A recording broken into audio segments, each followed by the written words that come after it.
Hello, it's me, Markel's World, all things professional wrestling in my life. Austin Theory, his push is officially over. Vince McMahon is no longer here to push him no more. Triple H is not a fan. Let's get on to the gossip. This is Markel's World. Subscribe to the channel. Like this video. It's YouTube, baby. Ever since Triple H has become the one making this creative decisions, Austin Theory, he has been losing. He has been on a losing streak. His character development has stopped. When Vince McMahon was in charge, it was the Austin Theory show. When I tell you that he won the Money in the Bank, he was winning a lot of matches. But now that Triple H is in charge, that is no longer the case. So let's get to the gossip.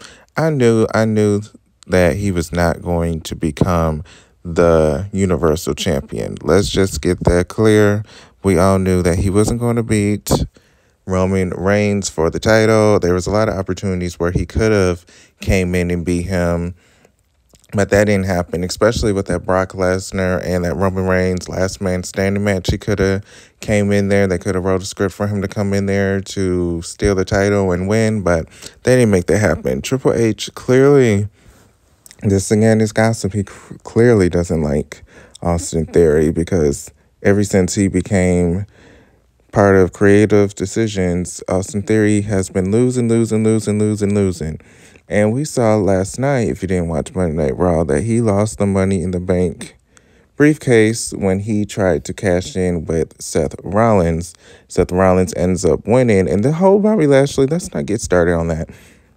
The whole Bobby Lashley character is just, I don't even care about the Bobby Lashley character. I like Bobby Lashley, but it's always, they've been doing this for a while where he's this dominant wrestler, but then when it's like these meaningful matches where it's supposed to mean something, he always ends up losing the matches. Like with Brock Lesnar, yeah, he lost the match and then he came on top and beat his ass, but it's like, okay, you couldn't have done that during the match. I mean, you lost by what, a fucking victory roll up, and you lost, and then afterwards you were like this big monster that's unstoppable.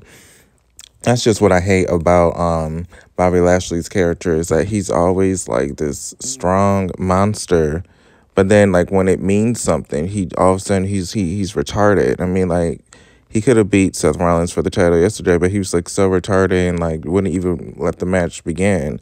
And then he helps Seth Rollins. It just doesn't make sense.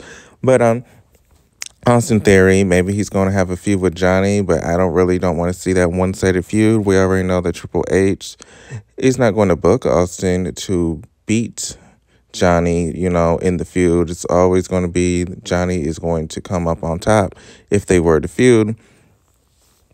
I don't even know what the issue is with Austin. I do have a feeling he may go back to NXT because it does look like Triple H loves putting the main roster stars back to NXT. So I do feel like that is what's going to happen. He's going to end up back in NXT for some odd reason. I don't know. Vince McMahon did have the impression that he could be a new generation, the new generations like Randy Orton, or even Carlito. Carlito was a major star back in the day, a young major star. And I feel like that's what Vince McMahon was envisioning when he saw Austin Theory, that he was going to be this huge young star. He is the youngest, I think, United States champion. But with Triple H, it's just a whole nother... I don't know. I can see Triple H's viewpoint. Maybe he thinks, this is the gossip. Maybe he thinks he's just too pretty. I mean, a lot of people complain about Austin Theory. A lot of people are saying that Austin Theory doesn't even take wrestling serious. Like, he's like posting Instagram photos, like modeling agencies, and he's using WWE as a stepping stone for him to become like an actor or a model. That's like why he's so into his looks, because he's using WWE television, for fans to like him based on his looks. He is an attractive man. I'm not going to sit here and say he's not. So, there are a lot of people. I do love Twitter because a lot of that's the best place to get what the WWE universe thinks. A lot of people think he's a little too pretty and he's using WWE as a stepping stone, and that may be the gossip. That might be what Triple H thinks as well. So who knows? But I have the feeling Triple H does not like him, and his push is over. This is Markel's World. all things professional wrestling in my life. I post at least 3 videos a week. This is YouTube, baby. You know what it is. Like this video, subscribe to the channel, and I'll see you guys on the next video. Bye.